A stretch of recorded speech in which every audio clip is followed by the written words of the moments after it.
Hello, I'm Sneha Bhagwat and I'm here to answer the question, how do you empower others to be the best version of themselves? Now, I have come up with a 3-point model on how we can empower someone to be the best version of themselves. So, my 3 points are monetization of skills, creation of productive and safe environment, and role of good leadership. So, let's start with my first point. My first point is the monetization of a person's skills. Now, of course, this point will involve training people to monetize the skills that they already have. Now, how will we do this? How will we create value out of something that a person already knows? Well, we can conduct workshops to make them better at what they already know. Now, this is very important according to me because training someone in a whole new thing or training someone to do a whole new activity can be slightly counterproductive. One, because it can be very time consuming. Two, because the person may start feeling that they do not have anything to offer within themselves which is good enough to create economic value, which is mostly not the case. People mostly have skills that just need to be sort of polished to make them, monetizable.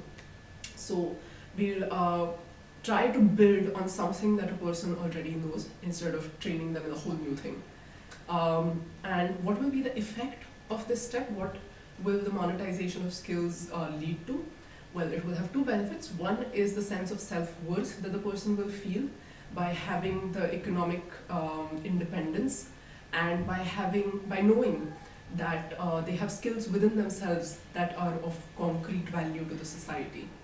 So that can be a very motivating and a very positive sort of thought, and that can really sort of push them to be the best version of themselves. Now, the second and more important point would be the economic independence that they get by monetizing their skills.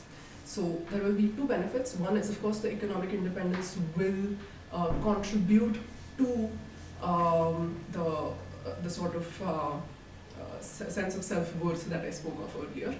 And second, and more importantly, economic independence can get them the negotiating power that they could then use against any form of oppression that they might be facing. So there are a lot of people who face oppression from people within their family or people at their workplace, and they cannot stand up to these people because they are dependent on them.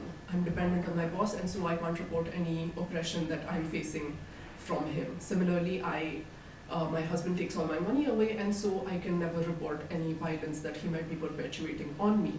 But the moment I have economic independence, I have the agency to be able to speak up and stand up against any form of oppression. So these are the two benefits. Now, moving on to the next point, my next point is creation of a productive and safe environment. Now, by a productive and a safe environment, I mean the formation of a collective that is based on the principles of cooperative competition to motivate and push people that we want to empower. Now, cooperative competition is a very important point that should be a part of the collective, according to me.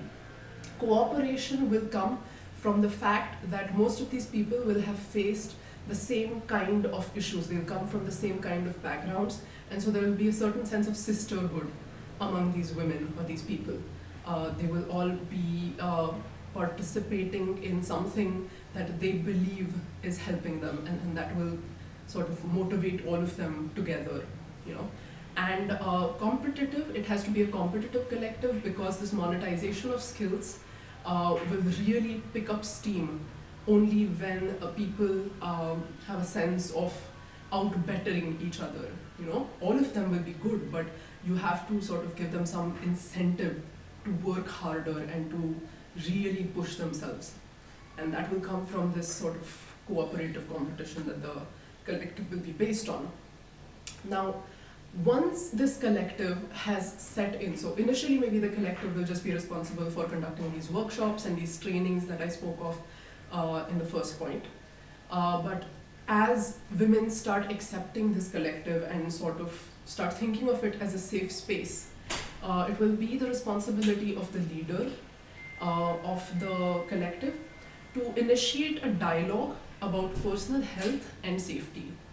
Now, this will be a very important thing that has to be done, but it has to be done at the right time. Only when women start feeling safe in this space that can you initiate this dialogue. but it is very important to do so, and it is important to do so because there are many women, especially in my country, who have the economic agency to stand up against their oppressors, but they are conditioned to believe that it is a woman's lot to suffer at the hands of, men or the society or the family or whatever. They are made to believe that that is how women are supposed to be, and they tend to have a very fatalistic outlook towards such thing. They seem to think that it is their fate or it is karma or something of that sort. They try to blame these broad sort of structures for the abuse that comes their way. And so it is very important to try and chip away at the systematic conditioning that makes them believe that they're inferior beings and makes them believe that the system itself is not rigged against them. And that can happen through these productive discussions among the women. The leader should only just initiate these discussions, and again, this has to come from within the group. They have to realize it for themselves, because the moment we try to tell them that all their beliefs are false, it is going to sort of backfire, and women might drop out of the whole collective. So it's very important that this be handled carefully, but it is equally important for them to understand the importance of personal health, personal well-being, and personal safety. So to start considering themselves for once. Women are always taught to look after others, and so the collective needs to start initiating this dialogue about their bodies and their well-being and their health. So yeah, that's another thing that the collective will have to do. Now, coming to my final point as the role of a good leader. Now, good leadership will be imperative to empower any person. So my first point for a good leader would be, as someone who's trying to empower people, I would personally try to make a strong and powerful role model who has a story that is similar to the people who I am trying to empower.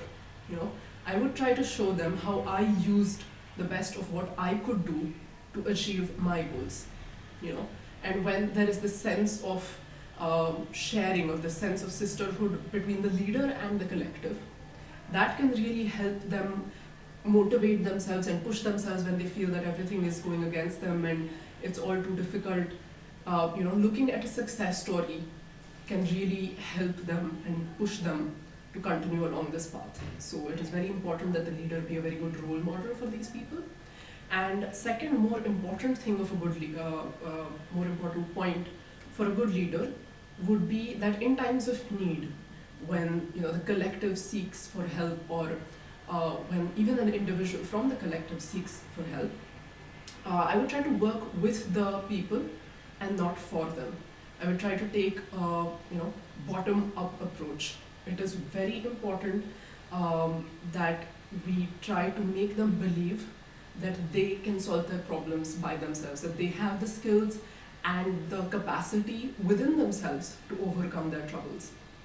So it's very important for the leader to be a friend, a guide, who just sort of very subtly motivates and guides people, but does not force his opinions or solutions onto people, because it can have a very crippling effect, this belief that I cannot solve my problems by myself, that I am not capable of being my own savior.